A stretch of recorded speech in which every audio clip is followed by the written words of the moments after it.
Lavanya statement record చేశారు నార్సింగ్ పోలీసులు. తనకు బెదిరింపు కాల్స్ వస్తున్నాయని, మస్తాన్ సాయి అతని పేరెంట్స్ తనను చంపేందుకు ప్రయత్నిస్తున్నారని చెప్పారామె.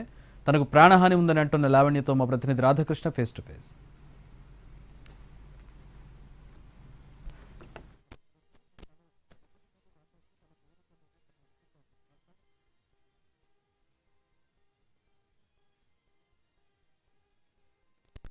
ప్రస్తుతం లావణ్య మనతో పాటు ఉన్నారు. ఏం చెప్పాలనుకున్నారు ఒకసారి? లావణ్య, మీరు ఏం చెప్పాలనుకున్నారు? మళ్ళీ మీ పైన అత్యాయత్నం చేశారని చెప్తున్నారు. 2 years నుంచి నేను ఫేస్ చేస్తున్నానండి. నేను బయటికి చెప్దామనుకున్నా ఎవరు నమ్మే పొజిషన్ లో లేరు. నా దగ్గర ఎవిడెన్స్ ప్రాపర్ గా లేకుండా ఉన్నాయి. ఎవిడెన్స్ వచ్చాయి, నేను సబ్మిట్ చేశానండి. ప్లీజ్. ఇంట్లో ఏం జరిగింది ఆ రోజు? ఏం జరిగింది మేడం? హార్డ్ డిస్క్ కోసం నన్ను చంపడానికి ప్రయత్నిస్తున్నారండి అతను గాని వాళ్ళ పేరెంట్స్ గాని. దానిలో ఏముంది అని ఉన్నదైతే సబ్మిట్ చేశానండి. అమ్మాయిల వీడియోలు తీస్తుంటాడు అతను, స్క్రీన్ రికార్డ్ తీస్తుంటాడు, హిడెన్ కెమెరాస్ పెట్టి తీస్తుంటాడు. దానికి సంబంధించినవన్నీ సబ్మిట్ చేశాను.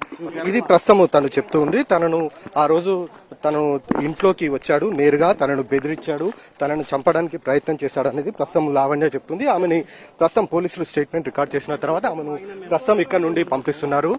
మనం చూడొచ్చు కూడా లావణ్యాన్ని ప్రస్తుతం స్టేట్మెంట్ రికార్డ్ తర్వాత ఆమె ఇక్కడ నుంచి నార్సింగి పోలీస్ స్టేషన్ నుంచి వెళ్లిపోతూ ఉంది.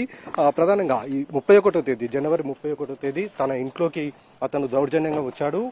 అతనితో పాటు కాజా అని మరొక యువకుడు, వీళ్ళిద్దరు కలిసి వచ్చి తనను బెదిరింపులకు పాల్పడ్డారు. హార్డ్ డిస్క్ కావాలంటూ కూడా తనను బెదిరించినట్లు కూడా ఆమె ఫిర్యాదులో పేర్కొనడం జరిగింది. అదే విషయాన్ని ప్రస్తుతం చెప్తుంది. డెఫినెట్ గా మాట్లాడతాను. ఇవ్వాలే జరిగింది కదా.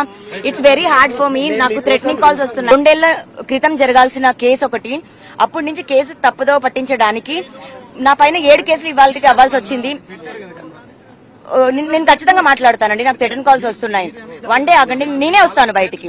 నేనే అన్ని ఓపెన్ గా చెప్తాను. అన్ని థ్యాంక్స్ అండి. ప్రస్తుతం లావణ్య స్టేట్మెంట్ రికార్డ్ చేశారు పోలీసులు. ఏం జరిగింది అన్న దానికి సంబంధించి ఆమె నుంచి స్టేట్మెంట్ రికార్డ్ చేసిన తర్వాత ఆమెను ఇక్కడ నుండి పంపించవేయడం జరిగింది. ప్రస్తుతం ఈ కేసుకు సంబంధించిన దాంట్లో మస్తాన్ సాయితో పాటు కాజాని అరెస్ట్ చేశారు. వాళ్ళకి వైద్య పరీక్షలు కూడా పూర్తయిపోయాయి. ఇవాళ కోర్టులో కానీ న్యాయమూర్తి ముందు కానీ హాజరుపరిచే అవకాశం అయితే కనబడుతుంది.